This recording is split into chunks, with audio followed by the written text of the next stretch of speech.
Good morning to everyone.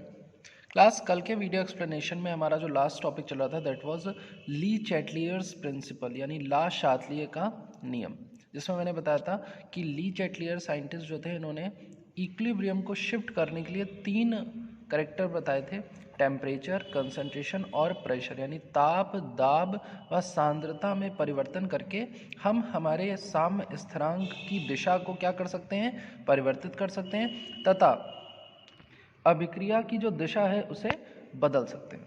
जिसमें से 2 topic कल हम लोगों ने डिस्कस कर लिए थे, that was concentration and pressure, सांद्रता और दाब। आज हम डिस्कस करने जा रहे हैं इफेक्ट ऑफ टेम्परेचर यानी ताप का प्रभाव। कल मैंने बताया था कि टेम्परेचर के बेसिस पर यानी ताप के आधार पर हमारी जो रिएक्शंस होती हैं, जो अभिक्रियाएं होती हैं, वो 2 तरह की होती हैं। एक होती है एक्सोथर्मिक रिएक्शन एंड सेकेंड होती है एंडोथर्मिक रिएक्शन।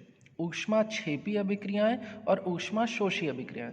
ऊष्माक्षेपी अभिक्रियाएं वे अभिक्रियाएं होती हैं जिनमें जब अभिकारक से उत्पाद बनता है तो ऊर्जा मुक्त होती है, यानी कि एनर्जी जो होती है वो फ्री होती है।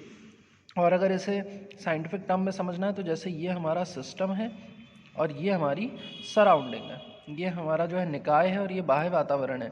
अगर अभिक्रिया, सिस्टम का मतलब जहाँ पर रिएक्शन हो रही है, यहाँ पर अगर रिएक्शन हो रही है तो रिएक्शन होते समय अगर जो ऊर्जा है, जो एनर्जी है, उस सिस्टम से सराउंडिंग में ट्रांसफ़र हो जाए, यानी कि निकाय से ऊष्मा जो है मुक्त हो जाए, बाहर निकल जाए, तो उस अवस्था में निकाय की जो कुल ऊर्जा होगी, सिस्टम की जो कुल एनर्जी होगी, टोटल एनर्जी होगी, वो क्या हो जाएगी, कम हो जाएगी। तो उसे हम कहते हैं एक्सोथर्मिक रिएक्शन, ऊष्माक्षेपी अभिक्रियाएं। और इस अभिक्रिया को दर्शाने के 2 तरीके होते हैं।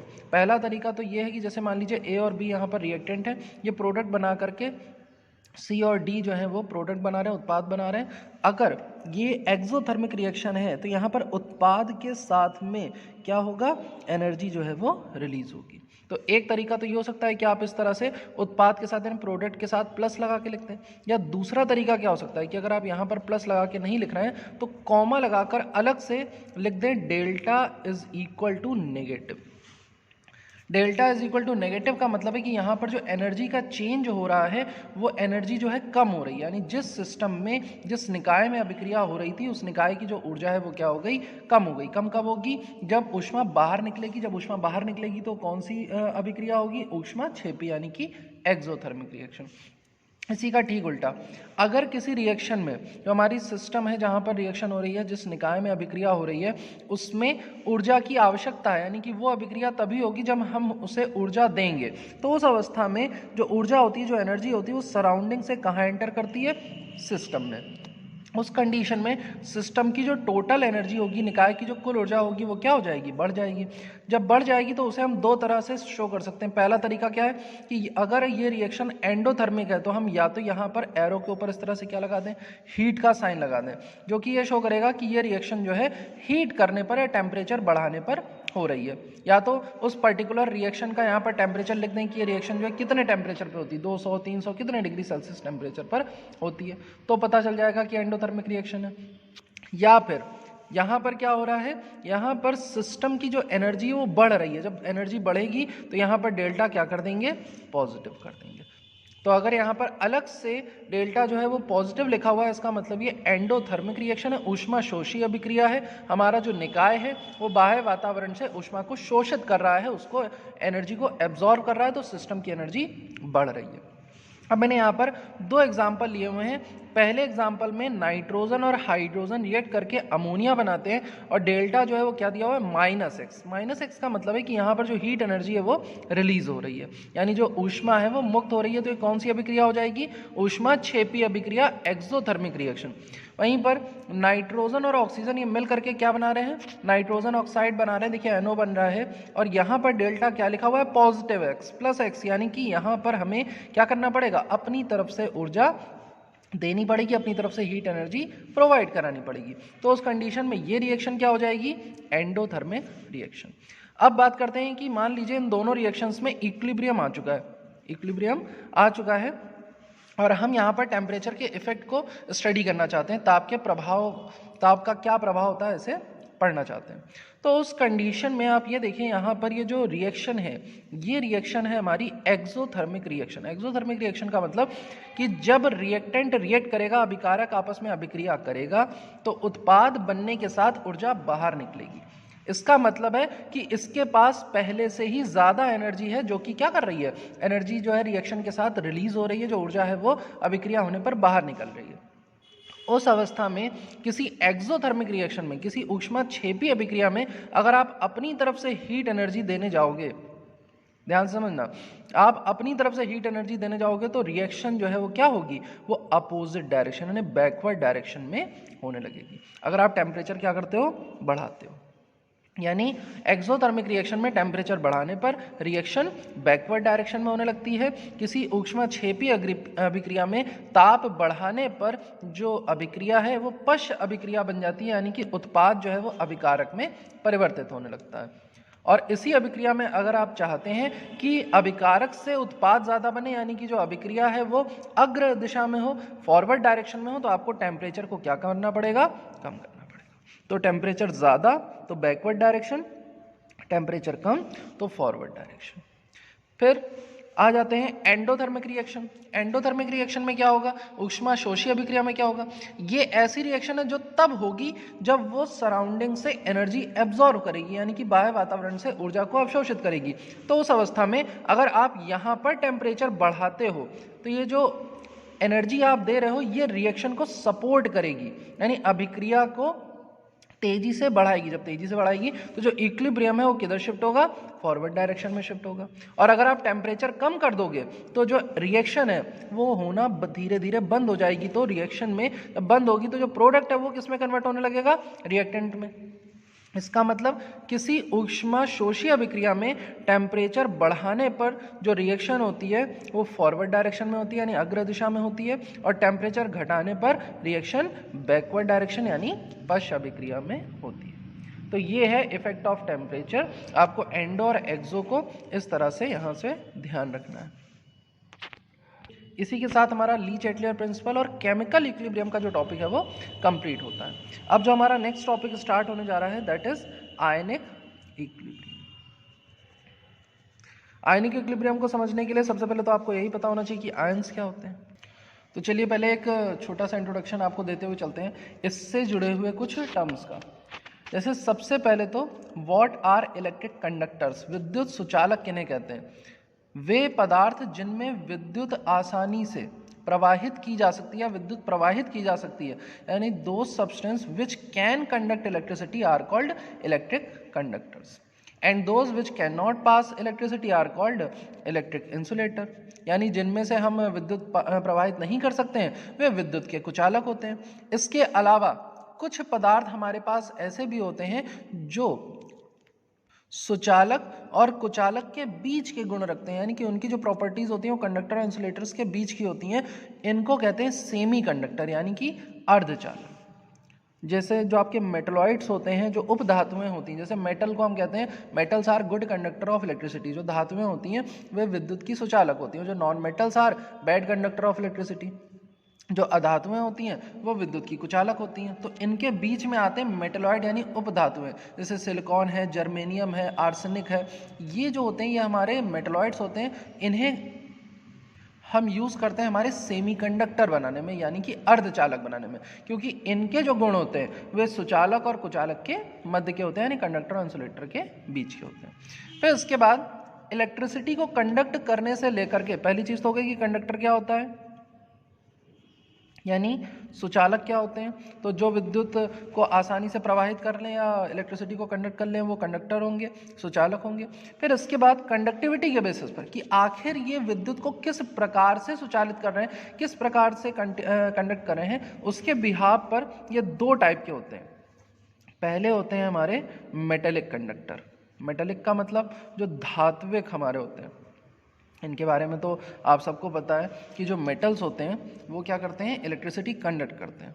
लेकिन कुछ ही बच्चे, जो पढ़ने वाले बच्चे हैं, जिन्होंने अच्छे से स्टडी किया, उनको ये पॉइंट पता होगा कि आखिर ये जो मेटल्स हैं इनमें इलेक्ट्रिसिटी कंडक्ट कैसे होती है। तो मैं बता देता हूँ। जो मेटल्स होते हैं, जो धातुएं होती हैं, उनमें विद्युत प्रवाहित करने का जो काम है वो किया जाता है फ्री इलेक्ट्रॉन्स के द्वारा, यानी कि जो मुक्त इलेक्ट्रॉन उपस्थित होते हैं। मुक्त इलेक्ट्रॉनों की वजह से या फ्री इलेक्ट्रॉन्स की फ्लो की वजह से, जब इलेक्ट्रॉन फ्लो होता है, मेटल्स में टेंडेंसी होती है ना इलेक्ट्रॉन देने की, तो जब ये इलेक्ट्रॉन देते हैं, इलेक्ट्रॉन को फ्लो कराते हैं, इसी वजह से जो मेटल्स होते हैं वो क्या होते हैं, गुड कंडक्टर ऑफ इलेक्ट्रिसिटी होते हैं। यहीं पर जो दूसरे टाइप के हमारे कंडक्टर होते हैं वो होते हैं इलेक्ट्रोलिटिक कंडक्टर। अब ये इलेक्ट्रोलिटिक कंडक्टर क्या होते हैं, इन्हें हम कहते हैं विद्युत अपघटनी। ये क्या होते हैं, जैसे जो मेटल्स होते हैं, कॉपर के वायर हैं, आयरन का वायर है, एल्युमिनियम का वायर, सिल्वर का वायर, ये सब तो इलेक्ट्रिसिटी कंडक्ट कर सकते हैं, इनका तो हमें पता है। लेकिन इसके साथ हमारे कुछ लिक्विड्स यानी कुछ द्रव जो है वो भी क्या कर सकते हैं, वो भी इलेक्ट्रिसिटी कंडक्ट कर सकते हैं। जैसे आप सेल्स के बारे में आपने सुना होगा, बैटरी के बारे में सुना होगा, इन्वर्टर की बैटरी, घरों में जिनके इन्वर्टर लगा होगा वो जानते हैं इस चीज़ को कि हम उसमें क्या डालते हैं, पानी डालते हैं। बैटरी के लिए अलग से एक पानी आता है, उसमें डाला जाता है, या सल्फ्यूरिक एसिड वगैरह उसमें जो है पड़ता है, जो इलेक्ट्रिसिटी को कंडक्ट कर सकता है। यानी कि हमारे जो लिक्विड्स होते हैं वो भी इलेक्ट्रिसिटी कंडक्ट कर सकते हैं। तो अब बात आती है कि मेटल में तो फ्री इलेक्ट्रॉन होते हैं, मुक्त इलेक्ट्रॉन होते हैं जो इस विद्युत को प्रवाहित करते हैं। आखिर इलेक्ट्रोलिटिक कंडक्टर्स में यानी विद्युत अपघटनी जो हमारे सुचालक होते हैं, इनमें कौन होता है जो विद्युत को प्रवाहित करता है, तो इनमें जो इलेक्ट्रिसिटी कंडक्ट होती है वो होती है इनकी वजह से, आयंस। आयन की वजह से इनमें विद्युत जो है वो क्या होती है, प्रवाहित होती है। जैसे फॉर सपोज NaCl है हमारे पास, सोडियम क्लोराइड है, ठीक है। सोडियम क्लोराइड जब सॉलिड फॉर्म में होगा तो ये इलेक्ट्रिसिटी कंडक्ट नहीं करेगा। जब हम एक बीकर लें, इसमें पानी डालें और फिर इसमें NaCl डाल दें, तो ये जो है गुड कंडक्ट, ये जो सॉल्यूशन होगा या जो विलयन होगा ये विद्युत का सुचालक बन जाए। क्यों? क्योंकि यहाँ पर जो NaCl जब वाटर में गया तो वो अपने आयंस में ब्रेक हो गया, दैट इज Na+Cl-। अब इसमें अगर हम क्या लगा दें, 2 इलेक्ट्रोड लगा दें और बाहर एक बैटरी लगा दें, तो फॉर सपोज कि बैटरी, ये हमने बैटरी लगा दी, यहाँ पर ये पॉजिटिव चार्ज है, नेगेटिव चार्ज है। अब हमें पता है कि बैटरी में जो करंट होती है वो पॉजिटिव टर्मिनल से नेगेटिव टर्मिनल की तरफ फ्लो करती है। तो करंट यहाँ से चली, ये इलेक्ट्रोड हमने ले लिया, ये इलेक्ट्रोड से करंट जो है आगे बढ़ी। इलेक्ट्रोड क्या होते हैं इसके बारे में बता देते हैं। इलेक्ट्रोड जो होती हैं ये मेटल या नॉन मेटल से बनी रॉड होती हैं जो विद्युत धारा को प्रवाहित कर सकती हैं, इलेक्ट्रिसिटी को कंडक्ट कर सकती हैं। नॉन मेटल्स में आपने सुना होगा जो ग्रेफाइट होता है वो इलेक्ट्रिसिटी कंडक्ट कर सकता है। तो नॉन मेटल्स में जो इलेक्ट्रोड बनते हैं ये मेटल जो ग्रेफाइट होता है उससे बने होते हैं, यानी जो अधातुएं होती हैं उनमें ग्रेफाइट से हम इन इलेक्ट्रोडों को, इन रॉडों को बना सकते हैं, इन छड़ों को बना सकते हैं। और जो मेटल होते हैं उसमें कॉपर है, एल्युमिनियम है, प्लेटिनम है, सिल्वर है, आप किसी से भी जो मेटेलिक रॉड्स होती हैं उनको आप इलेक्ट्रोड के फॉर्म में यूज़ कर सकते हो। तो बैटरी में हमने 2 इलेक्ट्रोड लगा दिया, यानी कि 2 रॉड लगा दी। अब रॉड का जो एंड पॉजिटिव टर्मिनल से जुड़ा होगा उस पर पॉजिटिव चार्ज आएगा, उसको हम कहते हैं एनोड, और जो नेगेटिव टर्मिनल से जुड़ा होगा उस पर नेगेटिव चार्ज आएगा, उसको हम कहते हैं कैथोड। तो ये इलेक्ट्रोड 2 तरह के होगा, एनोड और कैथोड। बैटरी से करंट आगे बढ़ा, यहाँ पर जब करंट आगे बढ़ी, चार्ज आगे बढ़ा, फ्लो होना स्टार्ट हुआ, यहाँ पहुँच गया, ये चार्ज जो है सॉल्यूशन में ट्रांसफर हो गया। अब ये सर्किट तब तक पूरा नहीं होगा जब तक ये चार्ज यहाँ से निकल करके कहाँ ना चला जाए, इस तक ना चला जाए। तो इसका मतलब है कि यहाँ पर कुछ ऐसे सॉल्यूशन में कुछ ऐसे चार्ज प्रेजेंट होने चाहिए जो क्या कर सकें, मूव कर सकें। तो ऐसे सॉल्यूशंस को ही हम लोग इलेक्ट्रोलिटिक कंडक्टर्स कहते हैं, विद्युत अपघटनी सुचालक कहते हैं, जिनमें जो विलयन होता है वो अपने आयनों में विघटित होकर, अपने आयनों में टूटकर क्या करता है, जो आवेश है, जो चार्ज है, उसको फ्लो कराने में, उसको प्रवाहित कराने में मदद करता है।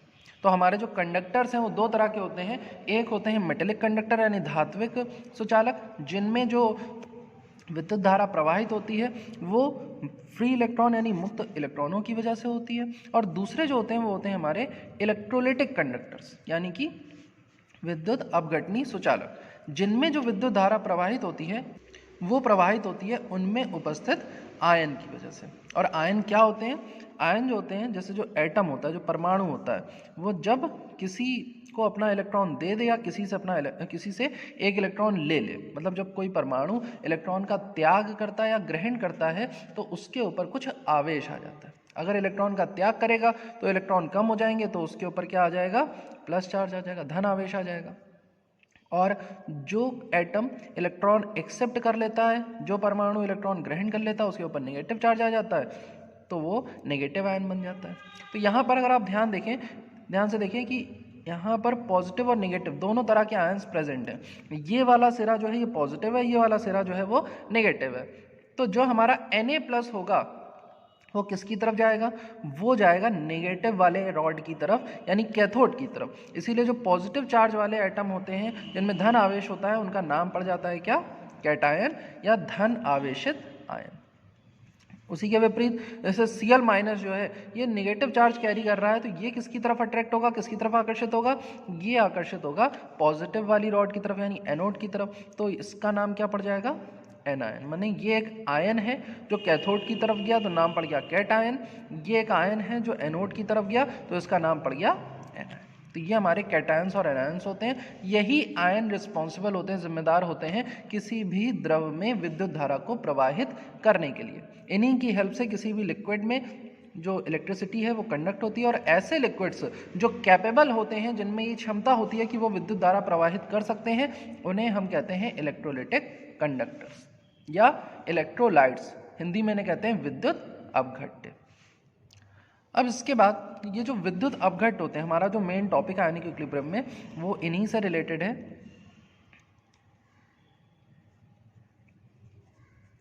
इलेक्ट्रोलाइट्स यानी विद्युत अपघट्ट, ये दो प्रकार के होते हैं। कितने टाइप के होते हैं, दो टाइप के। एक होते हैं स्ट्रॉन्ग, एक होते हैं वीक। यानी एक होते हैं प्रबल और एक होते हैं दुर्बल।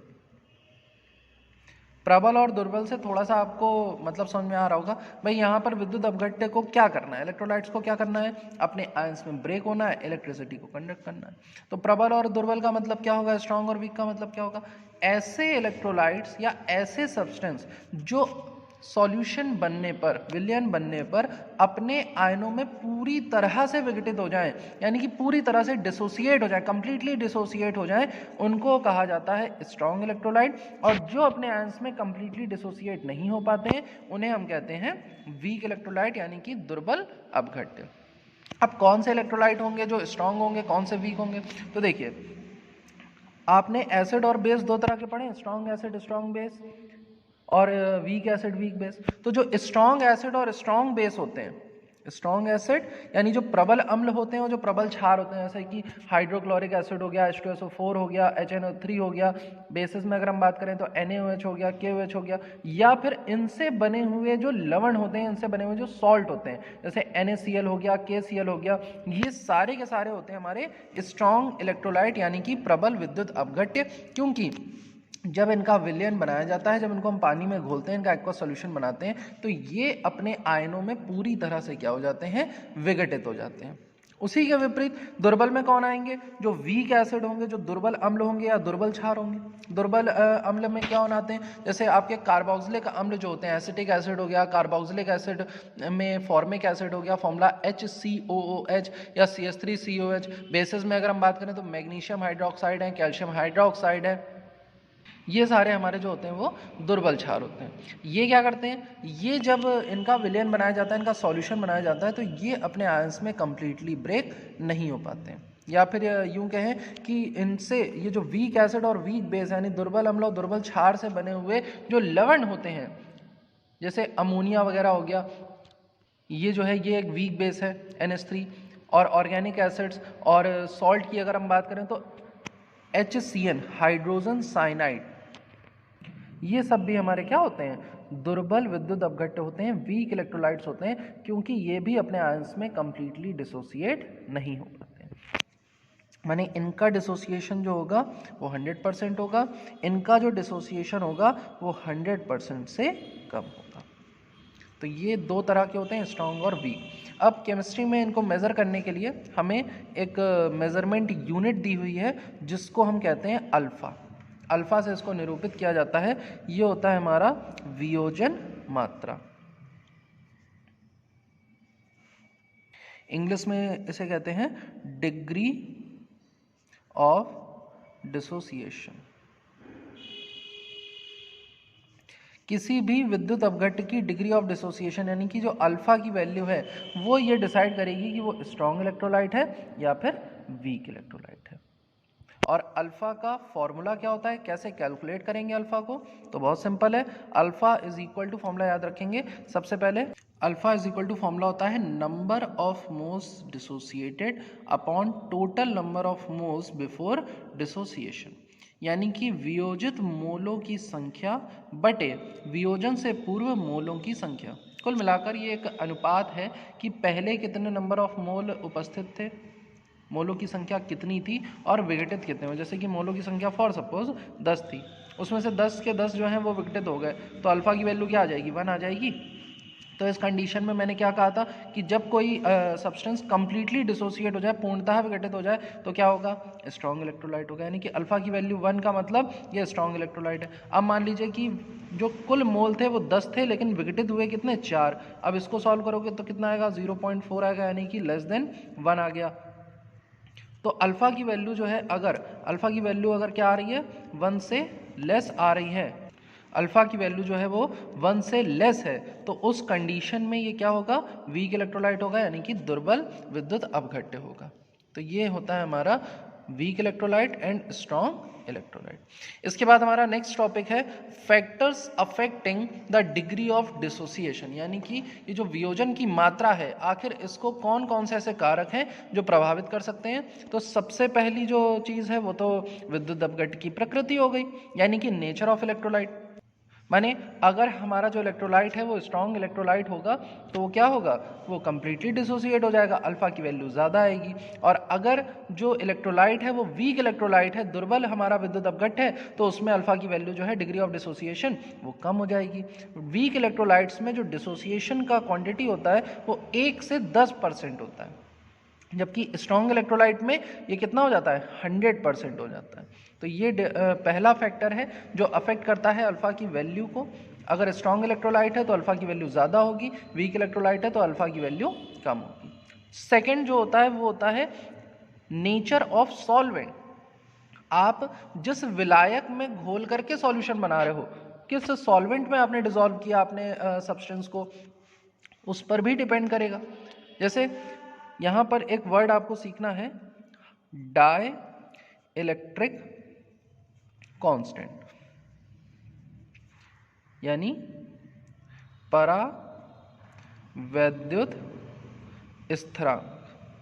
ये डाइलेक्ट्रिक कांस्टेंट क्या होता है, ये डाइलेक्ट्रिक कांस्टेंट एक कांस्टेंट वैल्यू होती है, एक स्थिरांक होता है जो हर विलायक की एक क्षमता होती है कि उस विलायक में अगर हम कोई पदार्थ घोले तो वो उस पदार्थ को कितना विघटित कर पाएगा, कितना डिसोसिएट कर पाएगा। जो सॉल्वेंट है उसकी कैपेसिटी होती है कि वो अपने में डिसॉल्व करे हुए जो सॉल्यूट हैं, जो विलेय है, उसको कितना तोड़ सकता है, कितना डिसोसिएट कर सकता है, उसकी पावर को कहते हैं हम डाई इलेक्ट्रिक कांस्टेंट, यानी परावैद्युत स्थिरांक। तो जिन विलायकों का परावैद्युत स्थिरांक उच्च होता है, हाई होता है, वो उतने ही अच्छे विलायक माने जाते हैं, उतने ही अच्छे से डिसोसिएशन करेंगे, अल्फा की वैल्यू उतनी ही बढ़ेगी।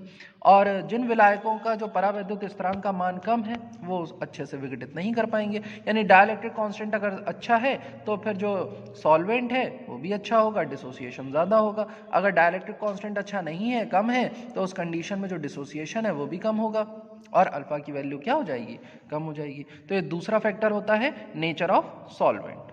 इसके बाद तीसरा जो फैक्टर इफेक्ट करता है वो होता है टेम्परेचर, यानी ताप का। ताप का फैक्टर कैसे इफेक्ट कर रहा है, भाई आप टेम्परेचर बढ़ाओगे तो रिएक्शन क्या होती है, तेजी से होती है। जब रिएक्शन तेजी से होगी उस कंडीशन में डिग्री ऑफ डिसोसिएशन की वैल्यू भी क्या हो जाती है, बढ़ जाती है। यानी ताप बढ़ाने पर वियोजन की जो मात्रा है, डिग्री ऑफ डिसोसिएशन जो है वो इंक्रीज होती है।